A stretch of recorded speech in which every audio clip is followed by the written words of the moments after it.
بات بیان کرنے میں مبالغہ اور جھوٹ اور الزام بہت زیادہ ہوتا ہے. اگر بندے کو عقل ہو تو وہیں سمجھ جانا چاہیے کہ یہ بندہ باتیں کیا کر رہا ہے اور کس کے بارے میں بات کر رہا ہے. یہ وہ لوگ ہوتے ہیں جن کے بارے میں احادیث میں وعیدیں موجود ہیں کہ وہ اپنی ریٹنگ بڑھانے کے لیے, اپنی پوزیشن برقرار رکھنے کے لیے وہ ایسے خواب بیان کرتے ہیں یا ایسی باتیں یا ایسے اقوال یا ایسے واقعات کہ مجھے فلاں کا فون آ گیا, فلاں کا, اور پھر پوری دنیا میں جگ ہنسائی کا موقع بنتے ہیں جی. اور پوری دنیا میں دین داروں کا جو ایک معیار اور اعتماد ہے اس میں کمی کا سبب بنتے ہیں.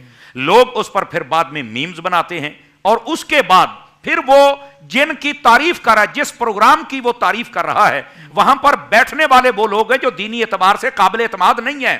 ان کے اوپر 100 سوال پہلے ہی کھڑے ہیں جی. پھر بھی وہ کپڑے چھپڑے پہن کے ٹاکی شاکی مار کے آ گئے ہیں کہ چلو تم کو لوگوں نے قبول کیا ہوا ہے. اور یار وہ تو پہلے اپنی صفائیاں نہیں دے سکتے اور تم کہہ رہے ہو کہ تم اور تمہارا پروگرام رسول کی بارگاہ میں مقبول ہے.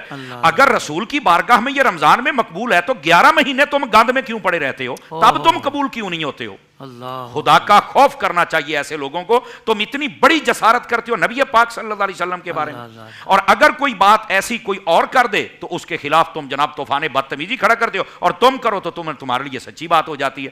کوئی بھی ایسی بات نہیں کر سکتا کہ وہ اپنے پروگرام اور ریٹنگ بڑھانے کے لیے اپنی خوابوں کا سہارا لے. آپ مہربانی فرمائیں اور یہ جگ ہنسائی اور دین سے اعتماد اٹھانے کا سبب آپ نہ بنے. آپ کا پروگرام ذی شعور اور سنجیدہ بندہ تو ویسے نہیں دیکھ سکتا, کیونکہ 1 گھنٹہ دیکھنے کے بعد وہ کسی نتیجے پر پہنچتا ہی نہیں ہے. ایک بات ہوتی ہے, ایک بندہ اور جواب دے رہا, دوسرا اور دے رہا, تیسرا اور دے رہا, چوتھا اور دے رہا. 1 گھنٹے کا پروگرام آپ سنجیدہ علماء کا سن کے دیکھ لیں, وہ کسی نتیجے پر پہنچ جاتے ہیں کہ یار اصل بات کا یہ معیار ہے. تو آپ تو وہاں پر ایک دنگل لگایا ہوا ہے اور کشتی کروا رہے ہیں کہ اس بات میں آپ کیا کہتے ہیں, آپ کیا کہتے ہیں, آپ کیا کہتے ہیں. وہ تو کشتی ہو رہی ہے, اور وہی کشتی ہے جو تمہارے کلپوں کے وائرل ہونے کا سبب بنتی ہے. خدا کا خوف کرو, آپ کشتیاں مت کرواؤ, آپ اصل دین پہنچانے کی کوشش کی جائے.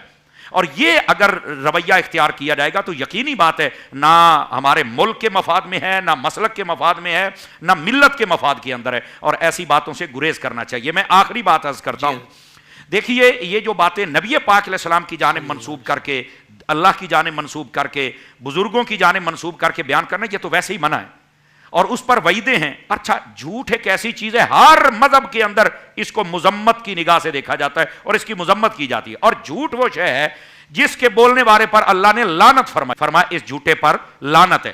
اور پھر اگلی بات بڑی توجہ طلب ہے کہ یہ جتنی بات ایسا کرنے والے ہوتے ہیں نا, یقین کریں وہ یہ بات جب بیان کرتے ہیں نا, ایک تو دینی حدود کو کراس کرتے ہیں.